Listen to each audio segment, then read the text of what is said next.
and welcome to Khan Academy for Parents 6th through 8th grade remote learning webinar.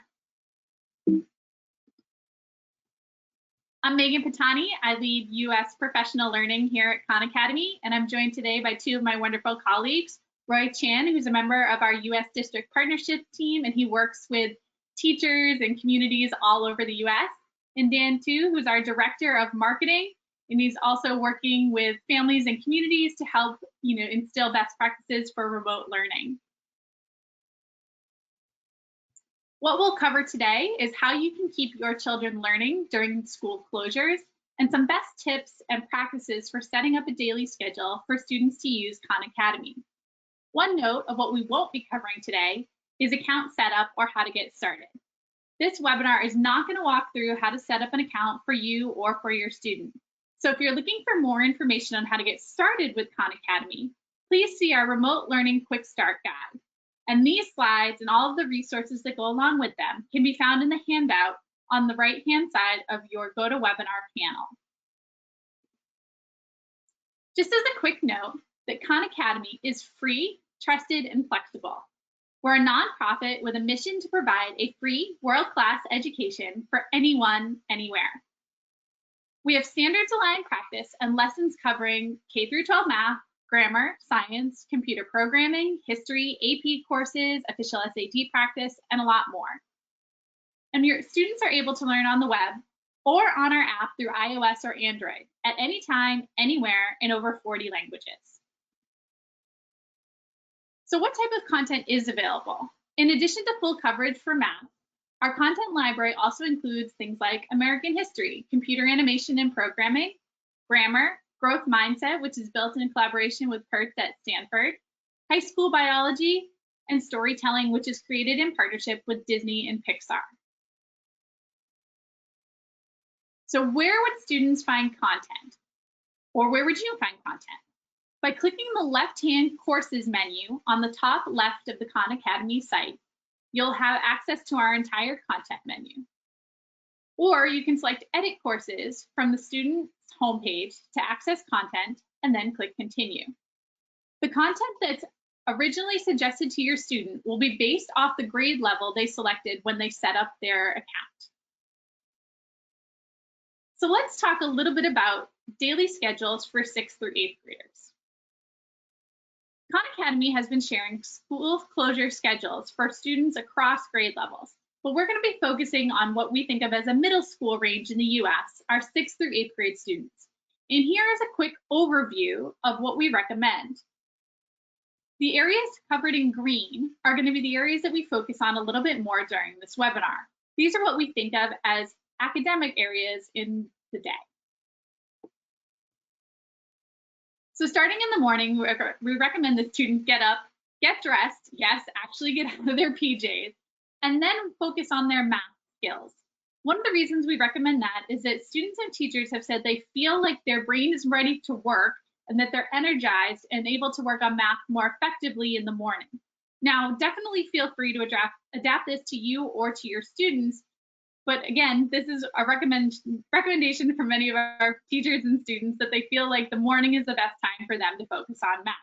And based on your child or student's grade level, we recommend one of the following math courses as a good place to start: 6th, 7th, or 8th grade math, Algebra 1, or geometry.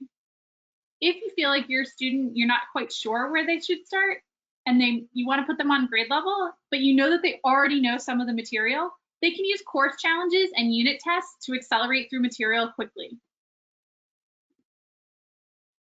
All of our math content is mastery enabled, and it covers standards from kindergarten through early college. It includes instant feedback, step-by-step solutions like you're seeing on the screen right now that students can select a hint and see a step-by-step workthrough of that exact problem. It also offers instruction in the form of videos and articles, practice for a single skill in the form of exercises, or assessments in the form of quizzes, unit tests, and course challenges, all the while tracking progress at the skill, unit, and course level for students. After math time, we recommend students get out and go for a walk or run. If the weather is bad, try something like Just Dance. Find a reason to get up and get moving. Then maybe take some time to read. Khan Academy has compiled a list of books for 6th through 8th graders. If you click on that link, you'll see specifically what those recommendations are from our teacher and community. Again, take a short break. It's really easy for students to get caught up in wanting to do all the work that they have, but it's important that students get up from their screens and are able to move around. Then we recommend jumping into some English language arts. While we have a full grammar course, and it may say 3rd through 5th grade on the content, we've seen students from kindergarten through high school benefit from working on our grammar course. If maybe that doesn't appeal to your student, try our storytelling course. Our grammar course, like our math courses, is mastery enabled. It covers over 100 grammar skills, and similar to our math courses, it has instant feedback, step-by-step solution, instruction in the form of videos and articles, practice, and assessments. Similar to our math courses, if you feel that your student is able to accelerate quickly through some of the material, have them engage with unit tests and course challenges, and they'll be able to move through that material quickly, and then focus their time on skills they may need more practice with. We also have some new beta content for ELA, which covers standards in 2nd through 8th grade reading and vocabulary. What this means is this is an early version of some new content that's coming for each grade level, and it's broken out for 2nd, 3rd, 4th, 5th, 6th, 7th, and 8th grade. So you can have your student practice on specific grade level appropriate questions, including instant feedback and worked rationales for every question. And the passage topics are grade appropriate in areas of science, social studies, and social emotional learning. To supplement our ELA content, students are also encouraged to engage with our Imagineering in a Box course, which is created in partnership with Disney. This allows for project-based learning and for students to get a little more creative. It includes things like a behind-the-scenes look at how artists, designers, and engineers work together to create Disney parks. It includes instruction aspects of videos and articles and project-based activities to design their own theme park. After lunch, we recommend that students engage in some science and/or social studies. Our science courses allow students to look at things like what is a virus and how might the human body respond to that? Or look at our history courses to align maybe some historical aspects that align with things that are currently happening in the news or how countries are responding to the pandemic. Our high school biology course, like our math and grammar course, is mastery enabled, covering introductory level biology topics, including areas that are middle school age appropriate. It includes instant feedback and work rationale for every question, instruction in the form of videos and articles, practice exercises and assessments in terms of quizzes, unit tests, and course challenges. Our US history course is also mastery enabled. Excuse me. It includes instant feedback, instruction, and practice, just like our other mastery enabled courses. In the very end of the afternoon, what students would think of as the normal end to their school day, we encourage students to engage in some enrichment content. Things like maybe Code.org Express course, or Khan Academy's computer programming, or our growth mindset content. Our computer animation course is an interactive course that demonstrates how traditional school subjects such as math, science, and the art are a vital part of everyday work put into Pixar's filmmaking process. For many students, this answers the question of, why am I doing this? And our interactive units range from the art of lighting to set and staging, so it allows students to apply the concepts that they're learning in their academic courses into something in the real world. Again, they receive instant feedback, step-by-step solution, instruction, and practice. Finally, our growth mindset content provides a structured way for students to explore the idea that they, in fact, can learn anything. It includes units on the brain and learning, working through frustration and making and learning from mistakes, and setting goals. It includes instruction in the form of videos and articles for students, and also includes teacher resources that you as a parent can use to help guide your student through these growth mindset activities. If you're looking for more tips and best practices for remote learning, we also have some resources around 7 tips for effective remote learning to help support students, teachers, and parents during this time. Now, we know many of you have questions, and we're going to take the time now to go through those questions as I hand it over to Dan. But please feel free that if we don't get to your question, or if you have additional ones, to reach out to our Help Center, where we have answers to frequently asked questions as well as a community space. Thank you, Megan. Hi, everyone. I'm Dan, and I'll be moderating the live portion of this Q&A. And I wanted to give a shout out to Roy for manning the submitted questions. Before we kind of get into the live section, as Megan said, we have a limited amount of time, so we're not going to get to everybody. But rest assured, afterwards, the team does look over the questions, and we try to surface the ones that are really important that are frequently asked, and we do update those documents as we go along. So the two steps that we'd ask you to follow before we go to the live question portion is, first, go out to the handout sections of this presentation and grab the download. It contains guidance through everything that Megan just walked through, between an overview of the available content for middle schoolers to the suggested schedules and the framework. And you can always modify those to meet your needs, as well as many of you have seen links throughout the presentation. And so you'll have links to all those resources as well. And then second thing I'd ask, if you have any questions, please put them in the question box now, and I'll do the facilitating while Megan actually does the hard work of answering the questions. All right. So we have quite a few questions already coming in. We have one that actually I can answer first, which is the suggested reading list available on the site someplace? So right now, in the daily schedules, we do have some lists of recommended books. We are early next week going to have a separate page with an updated reading list organized by category. So come back on probably Tuesday or Wednesday and we'll have that available for you all. So Megan, we have a question from Jacqueline who asks, what does mastery enabled course content mean on slide 2? I think that's a fantastic question, and we get that question a lot. Yeah, thanks, Dan. Jacqueline, that is a really common question and a really important one. So bear with me, this is going to take a minute to go over. So when we think about Khan Academy and the way we encourage students to learn, we're really founded in the principles of mastery learning, that students learn at their own time and pace if given the right content that fits their needs. And so that students can either, fill in gaps in areas that they might have struggled with or missed learning in the past, and can also accelerate ahead to areas that they're really strong in.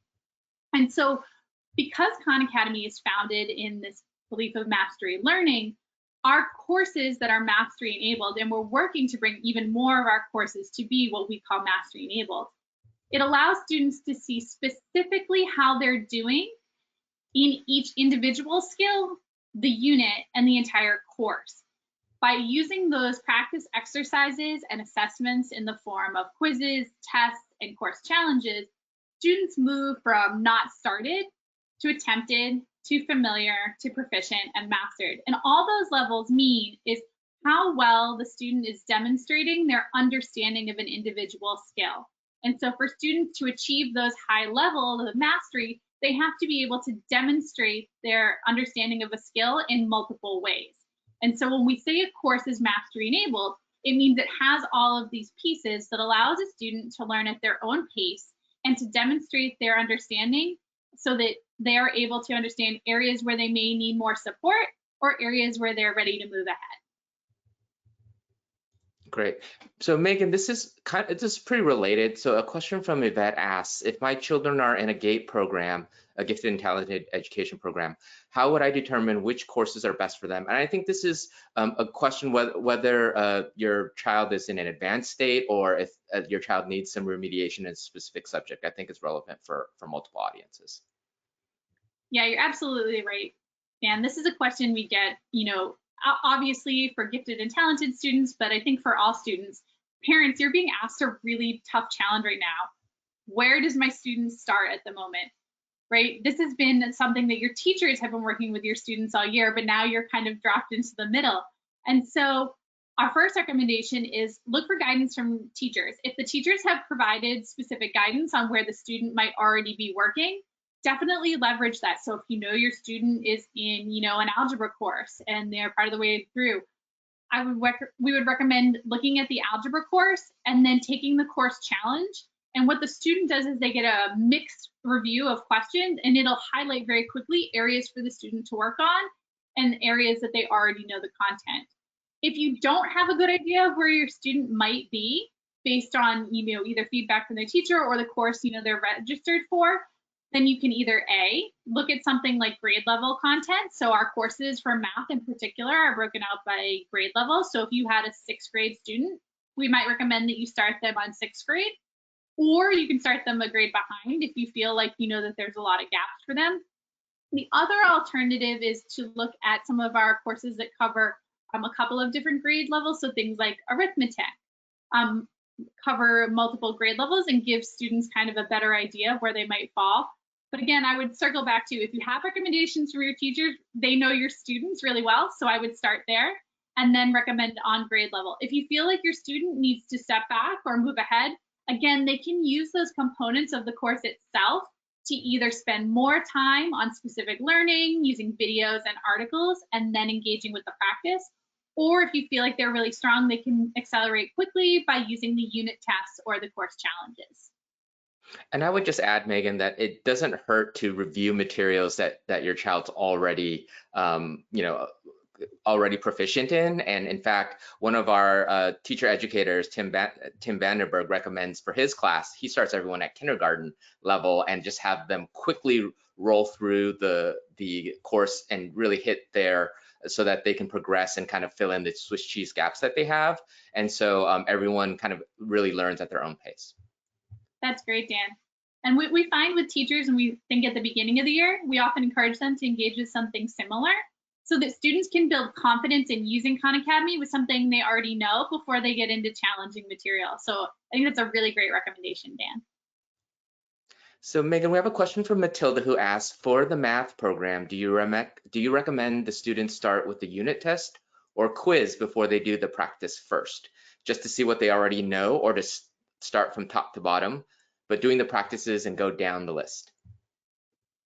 Sure, I think it's a little bit of preference. Some students really prefer to build up their confidence with this individual skills first and then go to the unit test, because the unit test will cover all the skills in the unit, and that can be really intimidating for students. However, in this unique situation that we're in right now, if you're not sure where to start with your students, or they think they might know part of it, then if you're not sure where the student should start, I would recommend starting with the course challenge or the unit test, so to help the student identify what they should focus on. If they already know what unit they are working in, then I might recommend going from top to bottom, because it's designed for students to build confidence and build skills on top of each other so that they feel really confident and can make great progress. Great. And so Megan, these next series of questions, one from Lillian and one from Mita, I think all parents are asking this question, is really around like, how much parental assistance would you recommend, or would you say is required to help your child through these courses? So I think that's a really tough question. So first of all, we all know you're doing double or triple duty right now, right? Being a full-time parent and a full-time employee and now a full-time teacher. So one, we're definitely not expecting you to know all of the content for your students' math course or science course or computer programming, whatever it is they're using Khan Academy for. Well, we do find that if you want a little more content knowledge, we're finding a lot of parents find it really kind of challenging and exciting to learn alongside their students. And I was a classroom teacher for 9 years, and I can say that one of the most exciting things for my students was to admit, like, you know what, I don't know the answer to that. Why don't we work through it together? So if you're looking to give support, don't be afraid to engage with your students. Say, you know what, I don't remember how to multiply fractions. Like, that's totally fine. It gives you an opportunity to show them, you never stop learning and something to learn with them. The idea with the schedules, I think, to address that question a little more directly, is the schedules are designed to help the students stay on pace, but they're still going to need support from someone else. And so Khan Academy, while a wonderful tool, is not meant to replace the teacher entirely. And so we do recommend that there is some support given to the student as they work through this. So if you can encourage your student to work within that schedule, or maybe take time to, discuss the reading you're doing together and maybe some of that recommended reading. So it is meant to be used with, parent or guardian or some sort of supporting figure along with them. Though we would think at the middle school age level, they would be able to follow a great majority of this by themselves. Yeah, and I would just add on to that, Megan, like, I think where you as parents are particularly useful in this case is to help provide structure for your learners. I don't think, it's been a while since I've done any geometry or algebra, so it's not like we expect you to remember how to do differential equations off the top of your head. I think it's more about helping the schedule and helping to motivate your child, and providing that level of support versus actual subject expertise. That's excellent. So Megan, we have a question around, from Diane, would you mind sharing where we can find the course challenge in order to identify where the learning gaps and successes are? Sure, no problem. So I'm actually going to move over to the Khan Academy site, and I believe you all should be able to see my screen in just a minute. And so I think this is a really important question because we do often offer this as guidance. If you don't know where your student should start, they can take the course challenge. And so let's take Algebra 1, for example. If I'm a student and I select courses in the top left of my site, I can see all the courses that are available to me as a student. And then let's say I'm going to take Algebra 1 and I choose Algebra 1 from the course list. This will bring me to the course page for algebra and shows me all of the content that's available. If I scroll all the way down to the bottom of the page,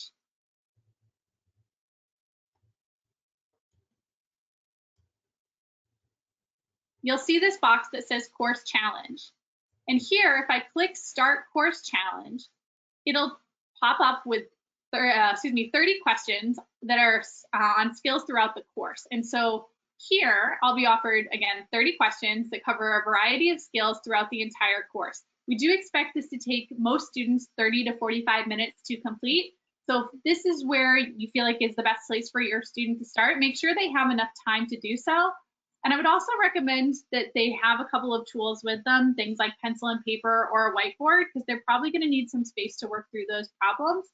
And then once they complete the course challenge, it'll show them in the results some skills that they're really strong with and some skills where they might need some more support. And what will happen in the course itself is they'll have indicators with kind of little sparkly star marks of areas for them to focus on. So students know after they take the course challenge, within Khan Academy itself, they'll know where to focus their time. Great. So here's a question that actually I can answer. So a question from Lauren, and the question is, how should I use this supplement and what, I guess, how should I use this as a supplement to what our school district is giving? And in terms of how to use this, so we created these schedules early on in this process before others were made available. And so we were really trying to fill a void that we saw that was existed out there. We would recommend you defer to your school district's recommendations first and actually really modify this to fit your needs as well. So if there are gaps that you feel like you want your child to follow, do that. But this by no means is meant to kind of override what your school district or your school is advising. Great question though. So Megan, we have a question from Vivian who asks, hi, I'm the mother of an 8th grader who's quarantined at home right now. I'd like to know what good strategies I can use to help my child stay motivated in learning. She's sloppy with her schoolwork because most of the assignments is not mandatory. Yeah, I think this is something that is not exclusive to parents right now. We're seeing this with a lot of our teachers. It's first of all, middle school is really hard and it's hard to keep students motivated even in the classroom, let alone now that they're, working remotely, and then you as a parent are trying to instill in them the, commitment to still learning when they're not in the physical brick and mortar space. And so some things we're finding are motivating are, with students either sharing maybe that connection to what things that they're learning are to, greater things in life. So in some of our careers or some of the Imagineering resources, showcasing connections for students.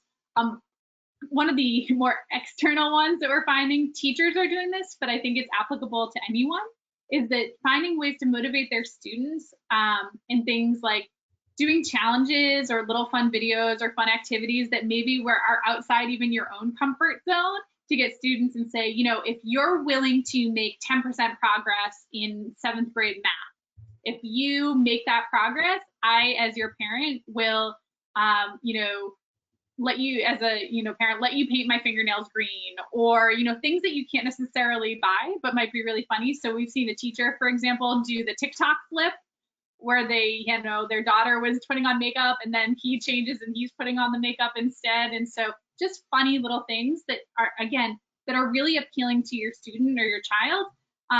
That again, it's not necessarily even like bribery per se, but something that's really creative or something like that that might engage them to say like, oh, I'm putting in this effort and you're putting in the effort with me to do so. The other thing that I'll circle back to that we talked about earlier that we find is motivating for students is someone willing to learn alongside them. So again, that idea that we definitely wouldn't expect you to remember all of your geometry or 7th grade math, but that you're open with your student and saying, why don't we learn this together? Why don't we go back and learn something together? Or if you learn your math, maybe we'll sit down and try this intro to JavaScript class together and learn something new together. So making it something that you are doing as, a family, as opposed to something that the student has to do in isolation. Great. Thanks. We have 2 questions that are kind of related around the breadth and extent of our content. So Deborah asks, do your grade level classes cover an entire year's worth of questions? And then kind of related to that, Marcy's asking, once their child completes all of the 8th grade course challenges, will Khan Academy automatically kind of move them up to the next level? So when we talk about breadth and depth of our content, most of the courses are expected to take a full year. So if you're looking at a full math course like 6th, 7th, or 8th grade math, that is expected to cover all of the skills or the great majority of skills that are in that course according to Common Core State Standard. So all of our courses are Common Core State Standard aligned. And the breadth of that is, what is expected for that course completion.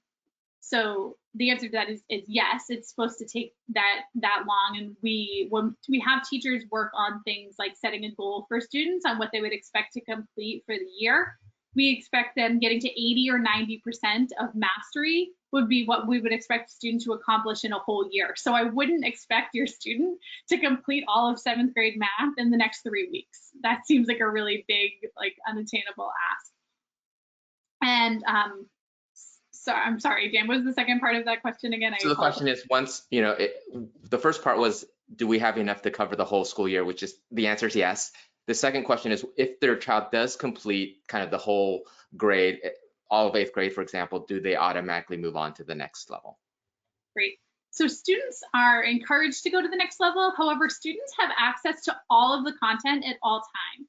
So if students are working on, let's say, 7th grade content, and they see that they are struggling on particular skills, they have the opportunity to go back and look at the foundational skills for that in 6th grade or 5th grade, and they can access that content at any time.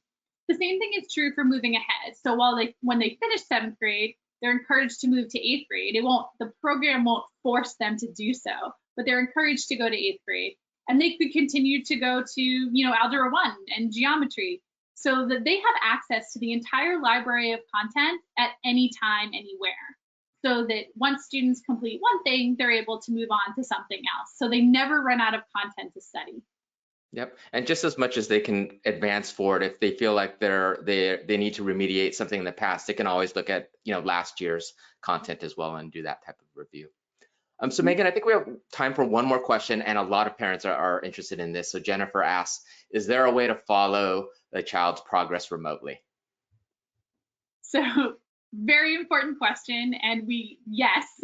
And so there's a couple ways you can do that, but we recommend you create a parent account, and then you can link your parent account to your child's student account, and you can follow their progress. So you can know what they're working on, how much time they're spending on it, and what progress they're making.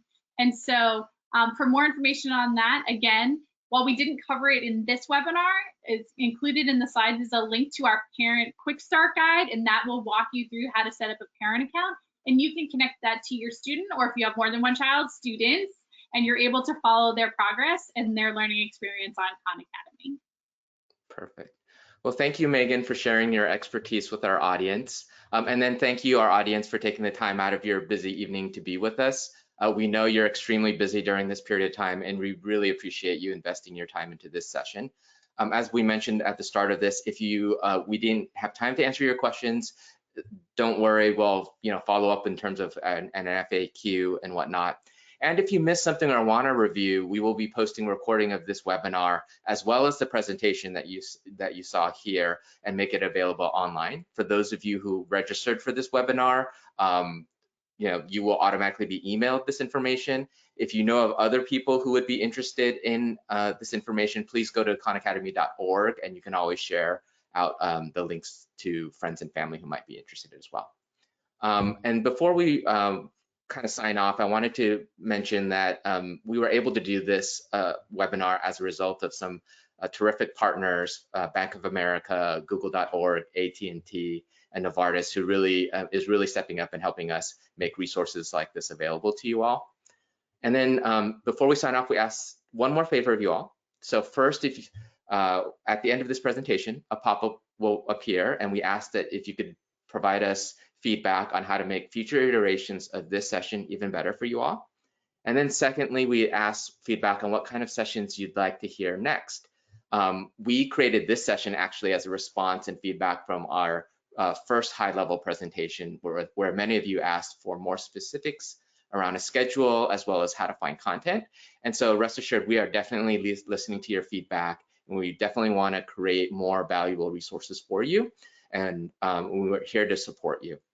So in closing, we just wanted to recognize that you're juggling a lot right now, both as parents, as educators, as well as working adults, and this is really uncharted territory for all of us. And so we here at Khan Academy just want to remind you to be kind to yourselves. It's okay to miss one thing or another, and we're here to help you. So we just know that you've got this. So from all of us at Khan Academy, thanks again, and good night.